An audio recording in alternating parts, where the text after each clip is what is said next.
पे जिस तरह से खालिस्तानियों ने हमला किया था, उसी को ध्यान में रखकर ये ट्रेनिंग दी जा रही है।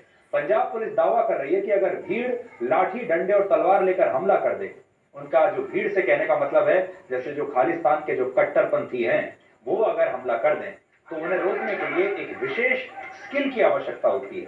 पंजाब पुलिस इस ट्रेनिंग के जरिए इसी स्किल को सीख रही है और इस ट्रेनिंग की शुरुआत पंजाब के मुक्तसर साहिब जिले से हो रही है और बाद में इसे पंजाब के सभी जिलों में लागू किया जाएगा।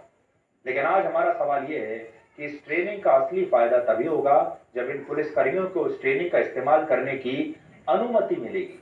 उनके ऊपर जो व्यक्ति फैसला लेने के लिए बैठा है, जब वो व्यक्ति पुलिस को हाथ खोलेगा, तभी तो पुलिस इस ट्रेनिंग का इस्तेमाल कर पाएगी। आप खुद सोचिए, अगर पुलिस को खालिस्तानी समर्थकों को रोकने का आदेश ही नहीं दिया जाएगा, पुलिस को कहा जाएगा कि सरेंडर कर दो, तो फिर इस ट्रेनिंग का फायदा क्या होगा। अब आप वो तस्वीर देखिए जहां पुलिस ने अभी हाल ही में सरेंडर कर दिया था। ये खालिस्तान के जो कट्टरपंथी हैं, हजारों की संख्या में 23 फरवरी को अजनाला में गए थे पंजाब के, और पुलिस स्टेशन पर कब्जा कर लिया।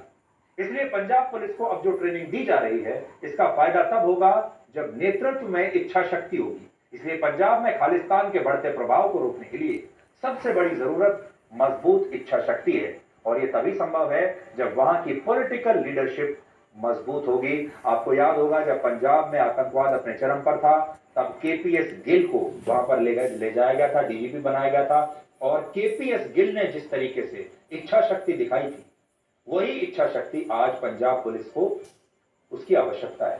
खालिस्तानी समर्थकों के खिलाफ इस कमजोर इच्छा शक्ति से भारत ही नहीं बल्कि विदेशों में बैठे खालिस्तानियों को भी बहुत ताकत मिल रही है, और इसीलिए खालिस्तानी आतंकी गुरपतवंत सिंह पन्नू ने एक बार फिर से भारत को धमकी दी है।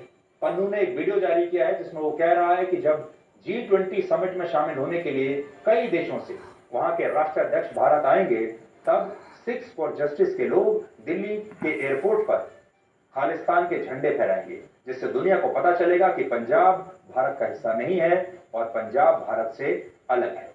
G20 समिट की मुख्य बैठक 9 और 10 सितंबर को दिल्ली में होगी। आर्थिक रूप से महत्वपूर्ण माने जाने वाले कई देशों के बड़े देशों के राष्ट्राध्यक्ष इस बैठक में शामिल होने के लिए आएंगे, और पन्नू इन्हीं बड़े नेताओं के सामने खालिस्तानी झंडे लहराने की धमकी इस समय दे रहा है।